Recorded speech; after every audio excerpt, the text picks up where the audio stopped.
تتخذوا من اليهود والنصارى أولياء بعضكم بعض. اتخذوهم أرباب واتخذوهم أولياء وأنبياء كمان.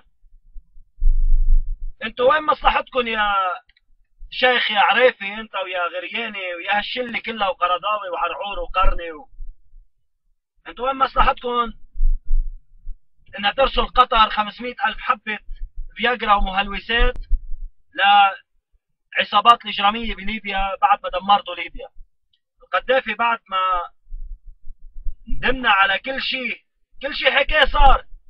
قد تندمون يوم لا ينفع الندم، ندمنا وندموا كل العالم.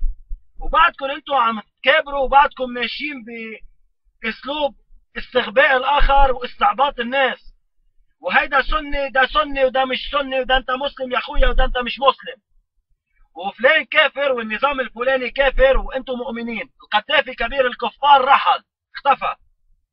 انتوا شو مصلحتكم بتدمير الشعب الليبي المسلم السني العربي؟ شو مصلحتكم بتدميره؟ هون لازم تعترفوا انتوا انه انتوا القصة اكبر منكم وانتوا مأمورين، مجرد مأمورين ومتخذين من الدين عباية تتستروا فيها لا تنشروا كفركم وعربدتكم، لانه انتوا شيوخ دولار، ما انتم شيوخ حق ولا شيوخ اسلام ولا ماشيين على السنة الشريفة ولا على كتاب الله ولا ترضوا رسول الله، ويومكم بجهنم عسير ان شاء الله. هون قبائل الليبية لزعماء القبائل الليبية، وين اني القبائل الليبية؟ وين اني زعماء القبائل الليبية؟ طلعوا زعماء طبيخ خوفوكم بكمر الشاش وميمطاه ولا اردوكم بكيس حليب وكيلو مكرونة ولتر زيت؟ شو صابكم انتو؟ هيدا اللي بده يواجه هيك. اليوم بني وليد عم بتخوض معارك ضد هيدي العصابات الإجرامية محاصرة من 3 محاور. وبني وليد قبيلة ورفلي بطل غير ورفلي بليبيا، ما بطل في غيرها، ما بطل في قبائل بليبيا. وين كنتوا تناصروا اهلكم انتم؟ وبعد ما عرفتوا انه الوضع كله كان لعبه وكان مضحك عليكم، وعرفتوا انه كل القصه لعبه بلعبه وكلها اسلوب لاحتلال ليبيا، واللي حكينا فيه نحن انه جلب اسلام راديكالي لجلب الاحتلال. 12,000 جندي امريكاني نزلوا على اراضي ليبيا. احتلال، هيدا احتلال وقواعد بدها توصل لليبيا وتزرع المسلحين والميليشيات والعصابات. واليوم الاسلحه بليبيا مرميه بالصحراء، وين ما كان بكل شبر في سلاح. وينكم ما تقوموا تناصروا اهل بني وليد؟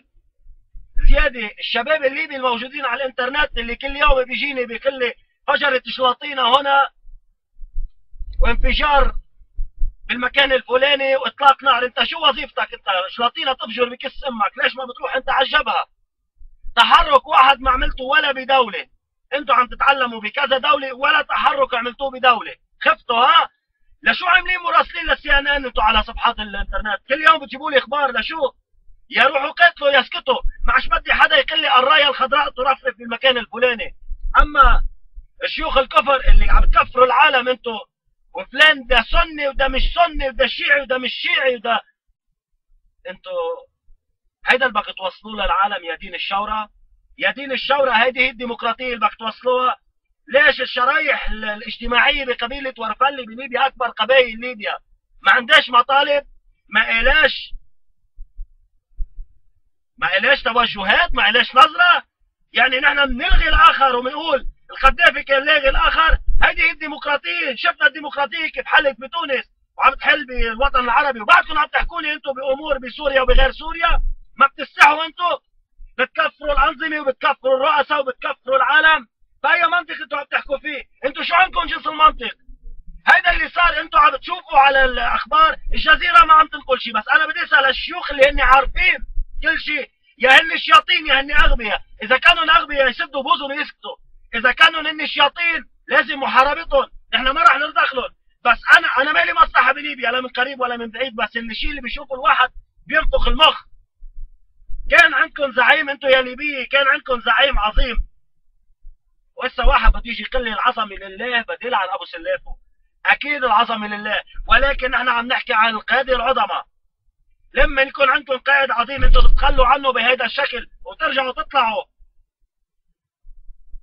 تحل الديمقراطيه. وين هي الديمقراطيه؟ ما فهموني انا بس مش ما اتهبل. وين هي الديمقراطيه اللي حلت؟ ليش ما بتطلعوا انتوا تحكوا؟ ليش ما بتساندوا بني وليد اليوم؟ شو ناطرين؟ ناطرين لإبادة هذه القبيلة. والله العظيم عجبت لأمركم، أنا قرفت من اللي عم يصير. ما عادش حدا يحكيني بأعلام خضراء ترفرف هنا وهناك، ولا تقولوا لي بقى فجرت هون وفجرت هون واشتباكات. انتوا شو عم تعملوا؟ شو وظيفتكم انتوا؟ فهموني شو وظيفتكم.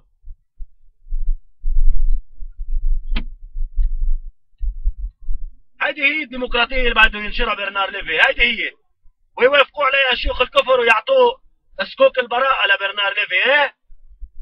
لعنة الله عليكم واحد واحد، لعنة الله عليكم واحد واحد. وبعدكم بدكم تخربوا سوريا يا اولاد الحرام، بعدكم بدكم تخربوا سوريا. والله العظيم هيدي اكبر بدعة، اكبر لعبة عملوها على الشعوب العربية، هيدي اكبر لعبة عملوها على الشعوب العربية، هيدي يعني التاريخ بده يحكي عنها. هيدي حرب شاملة كاملة بعقول شيطانية بمباركة إسلامية. بأي منطق انتوا عم تتصرفوا فيه؟ أي منطق؟ شو بتعرفوا انتوا؟ شو بتعرفوا من سنة رسول الله؟ وبعدكم تحكوا لي سنة ومش سنة، وشيعة ومش شيعة، وفلان درزي وفلان علوي وفلان تكفير وخرا. ليه؟ ما بيعود يعرف واحد شو بده يحكي وشو بده يوزع. أنا تعودت أحكي بطبيعية لأني قرفت، لأني قرفت. ما بديش جيبلكم أنا وثائق واقعد احكي لكم انا ماني دكتور ولاني عالم، ولكن انا كشخص تعبت من اللي عم يصير. كل يوم الاف الشكاوي بتجي. لك شو صابكم انتو؟ وينكم يا زعماء العشاير؟ وينكم؟ روحوا الكم الله، روحوا. هذه الديمقراطيه وهذه هي شيوخ السنه، يعطيهم العافيه.